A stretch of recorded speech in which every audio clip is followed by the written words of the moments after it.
So last week I put up a video saying I didn't keep cash in my emergency fund. It did very well.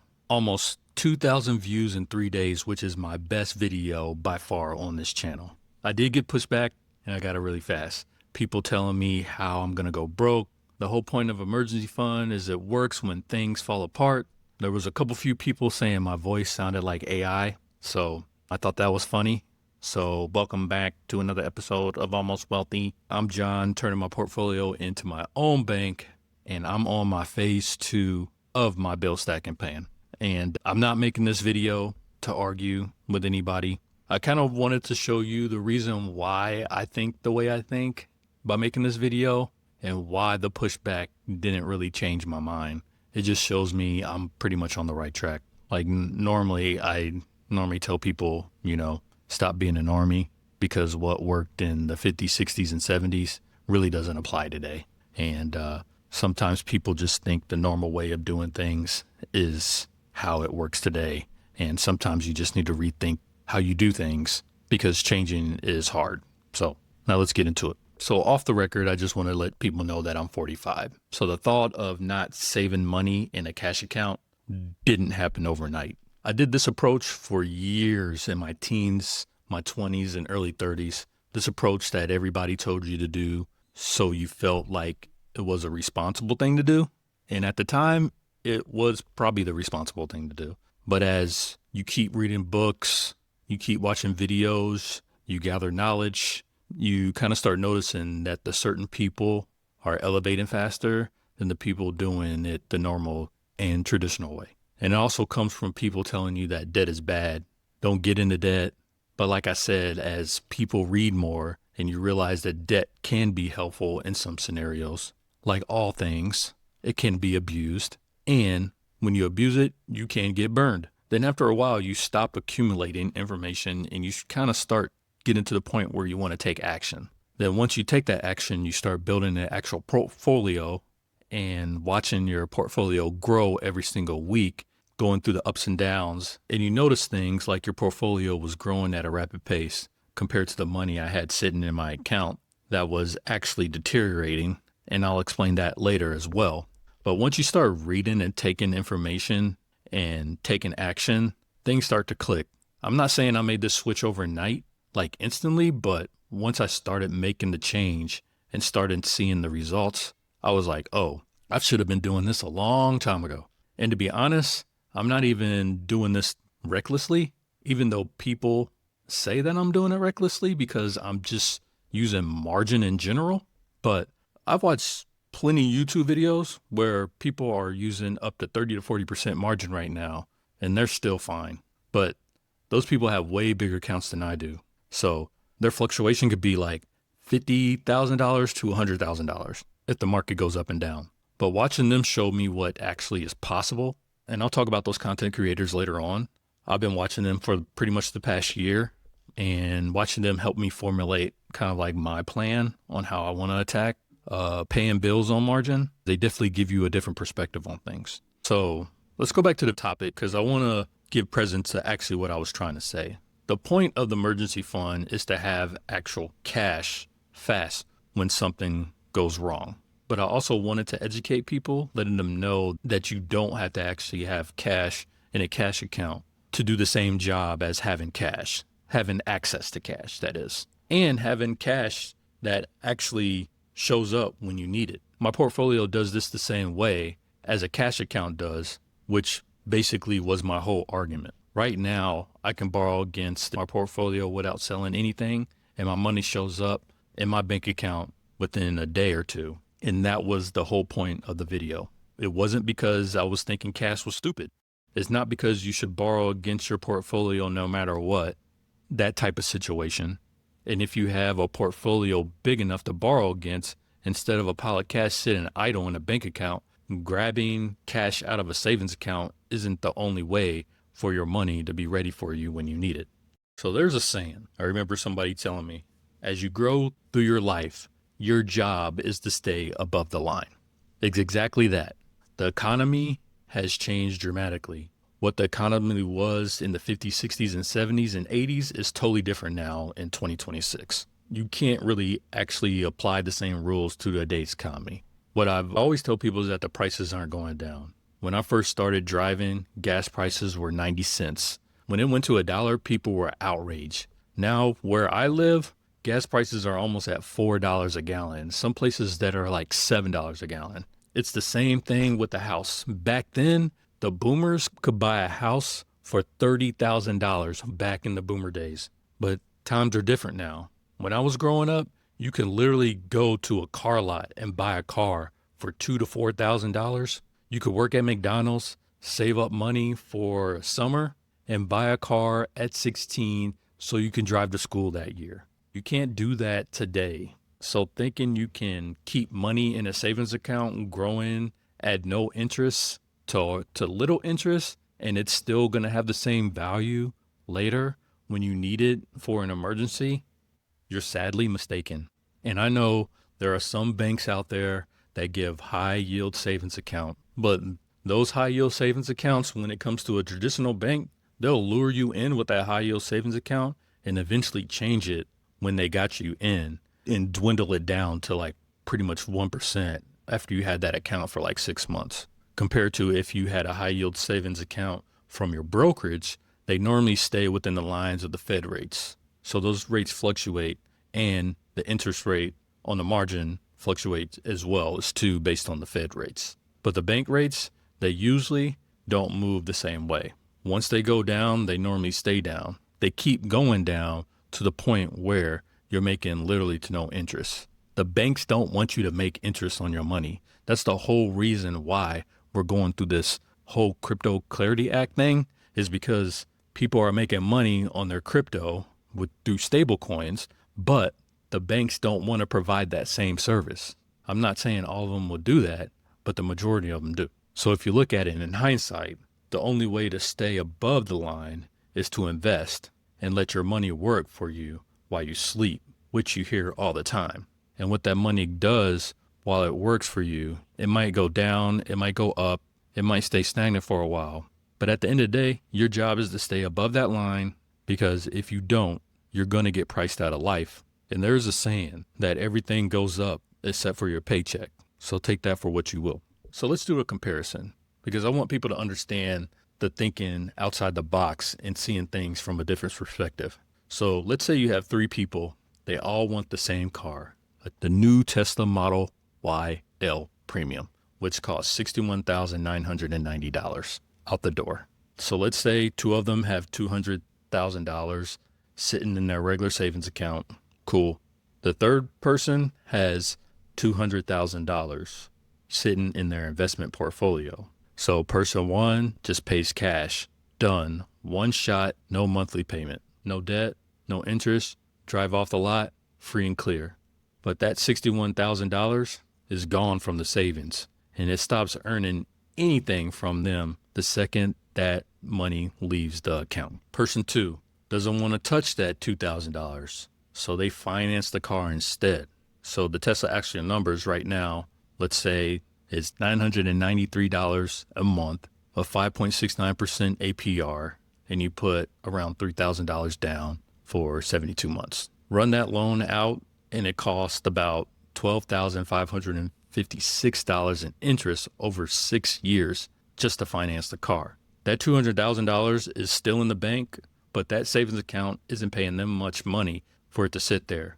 And you also got to assume that they're going to use some of that money to pay their monthly payment. Person 3 does it a little bit different. Same $200,000, except it is invested, not sitting in cash. So they borrow the $61,000 against their portfolio on margin instead of selling a single share. At M1, which I use, the rate is 5.65%, interest only. That loan costs about $291.87 a month, not $993. And the portfolio behind it never gets touched. It keeps compounding and it keeps paying dividends the whole time.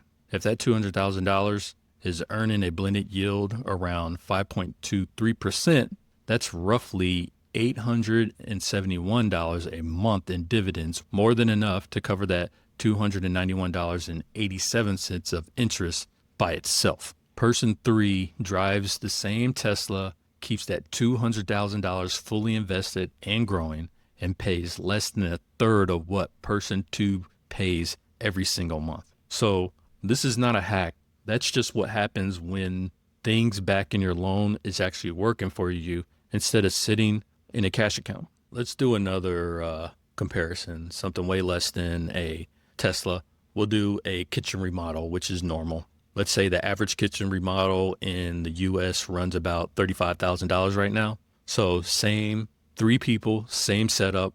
Person 1 pays $35,000 out of their $200,000 savings account in cash, done. And person 2 finances it instead. And this is where it gets worse for a traditional route. Home improvement loans are averaging close to around 11.86% APR right now, per the Federal Reserve numbers from earlier this year. Finance $35,000 over 5 years at that rate, and you're paying around $776 a month. And by time it's paid off, you've handed over about $11,565 in interest alone. Person 3 borrows the same $35,000 against their portfolio and margin at a 5.65% interest only. That comes out to $164.79 a month. Same kitchen, same $35,000, and the person 3 pays less than a quarter of what the person 2 pays every month, while that $200,000 keeps compounding the entire time and collecting dividends as well that can pay down that margin just as fast. That's the whole reason I don't think about margin the way most people think about it. When you think about margin, it's not thinking about being able to afford more stuff. It's about not needing to sell what you already built just to pay for something you need. And also, if you look at person 1, even though they're paying for things outright, that money is never going to come back. It's never going to work for them ever again. It's gone. So let me talk about the advantages of a margin loan. I mean, they do have their pros and cons, but they do have more pros than cons than a traditional loan. So the first one is no credit checks, no income verifications. Approval is based on purely of the value that you have in your account, not your credit score or your job history. The bank is looking at the assets itself. They're not betting on if you're going to pay back that loan based on your credit score because it's an asset-backed loan. You have no fixed monthly payments. Traditional loans require a set payment every month, no matter what. Margin interest is accrued on the balance as long as the LTV stays under the maintenance line. With a margin loan, you choose when and how much you want to pay. You're not locked into a payment, just the interest. Either you can set your own payment plan and pay down the principal on top of that. For an example, if your interest comes out to be, let's say, $100 a month, you can add another $100 or $200 on top of that to pay the balance down faster, compared to that as a traditional where you owe the fixed payment every time, and anything extra on top of that payment, you can't skip. On top of that, the cool thing with a margin loan, if your account is generating dividends, you can redirect those dividends straight to the margin balance. So if you're making $1,000 in dividends, you can move that money over and pay down the margin loan down faster without even touching your own budget. There are multiple ways to pay down a margin loan that a traditional loan just doesn't give you. Third, no credit score impact. Margin borrowing isn't reported to the credit bureaus the way a loan payment history is. It doesn't build credit, but it also can't ding it. Speed. Funds show up a day or two with a few taps. If your brokerage has wire transfers, you can get it that day. A personal loan or HELOC involves underwriting, approvals, sometimes a closing processing fee, which takes weeks. Number 5, you normally get a lower rate. Right now, M1 offers a 5.65%. That beats the Fed's 11.86% average home improvement loan rate. Because your portfolio is liquid collateral, then the lender can act immediately, versus a unsecured personal loan where the lender is pretty much taking on that risk. Number 6, no obligation fees or closing costs. Most margin accounts don't charge to open or draw against the loan, unlike HELOC loans, appraisal, closing costs, or personal loans. You have your orientation fees. Number 7, it's reusable. You pay it down and your borrow capacity is right back. No reapplying, no new credit pulls. And also, there's one on here that I didn't put. Number 8, when you pull money from your margin, you don't get taxed on that. That's what the rich do. Some people have large accounts and they live off that money and they don't get taxed. That's why when people complain when the rich don't get taxed for money, this is what they do. You think Elon Musk or Jeff Bezos can take out billions of dollars? No, they borrow against it. And I'm not saying I'm Elon Musk or Jeff Bezos, but if I have 500K in portfolio value, I can borrow from that tax-free to pay my bills, to pay down my house, whatever I wanted to do with it. But put all that aside, I always want to say discipline is key. If you don't stay disciplined in anything, you're going to fail. If you overborrow on your margin, yes, you're going to get a margin call. If you borrow too much the traditional way, you're going to be over your head if something ever goes wrong. And you're going to be obligated to pay back that money regardless if you lose your job or you can't pay it. So it works both ways. You just have to stay disciplined. That's why in my approach, I'm keeping my LTV, my loan to value small. So whenever there's a market crash or anything, I'm not going to be affected. I know people that are using 30% LTV and they've been through market crash, big down moments, and they're fine. But at the end of the day, if you're using this approach, you have to DCA in regardless of what happens. That's the key. So why didn't I say nobody needs cash? A few comments acted like I was telling everyone to ditch their savings account today. I wasn't. Like I said in the previous video, if you don't have a portfolio to borrow against yet, cash is still the right call for you. The video was never meant as a universal rule for every viewer to watch it. It was me explaining a decision that fits where I'm at right now on my phase 2 plan with a small loan balance and a lot of room underneath it. The mistake isn't keeping cash. So what did the actual pushback do for me? The pushback was great. I welcome criticism because I love having the conversation. As I'm going through this financial journey, saving and investing in the markets is basically nothing new. But margin to me was. And it took me a while to understand it. And instead of going on the platform telling people, hey, you're going to get wrecked, blase, blase, I sat back, digested the information, and started pulling things together. And that's why I commend these channels and I commend you to follow them because it gave me a different perspective on things. The first was Fully Invest Fi. He basically invests 100% of his paycheck while using margin as well. He's very detailed in his budget like I am, so I kind of related to him in that manner.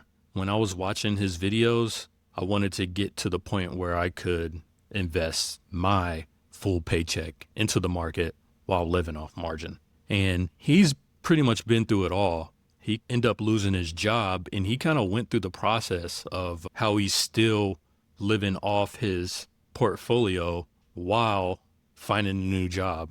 It was very impressive. So I recommend you follow Fully Invest Fi. By the way, I'll have the links in the description. Next was Velocity Portfolio. This guy is kind of like me as well. He's very detail oriented in his budgeting. I believe he has a family, wife, and a newborn kid. He's living off a margin. He does some option trading as well on the side, and he is pretty much living 100% on margin as well. He gives an update on his budget and all of that stuff, and his channel is doing very good as well. So if you want to follow him, because I believe he has a couple accounts and he shows like the income coming in and his budgeting and how he does it. Like I say, discipline's the key when you're doing this. Next is Paycheck To Portfolio. I've been watching Paycheck To Portfolio's channel from the beginning when he started. I believe he still does, but he actually has a fire series. Where would he start today if he had to start? And it will be like the $500. I watched this video like 10 times when he first started it because it wasn't clicking. And once I did, I was like, oh, I need to figure out a way to do this and kind of put my own spin on it because I don't want to go all in it just yet.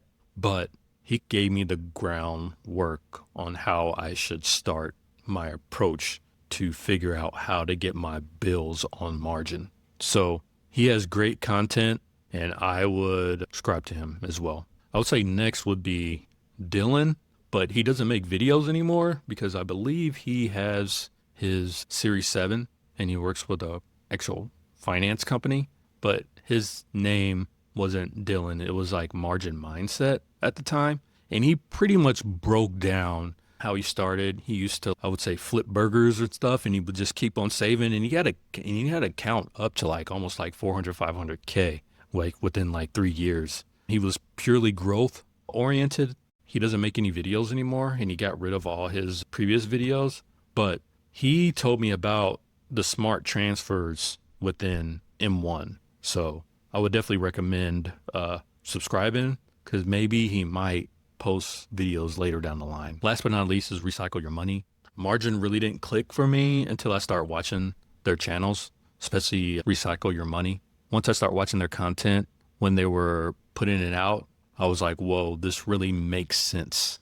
And at that time, I pretty much had my plan in place, but I was always wondering, since they were more growth oriented, how they were paying down their margin. And then it kind of really clicked once we kind of hit a down market and I kept dollar cost averaging in, and then all of a sudden the market got back to its all-time high, and I was like, wow, the gains are really nice and volatility is good. Just to wrap this up, for me, letting money sit idle instead of investing it is not the best move for me.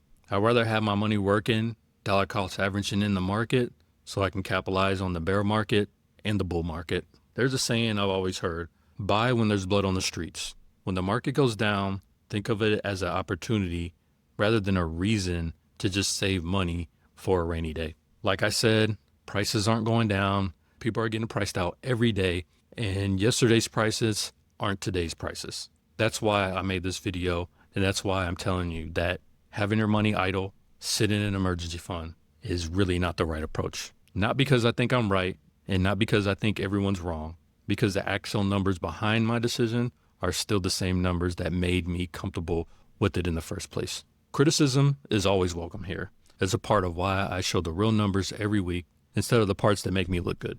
If you want to keep watching me test this plan in public with mistakes and pushbacks included, please subscribe, and I will see you on the next one.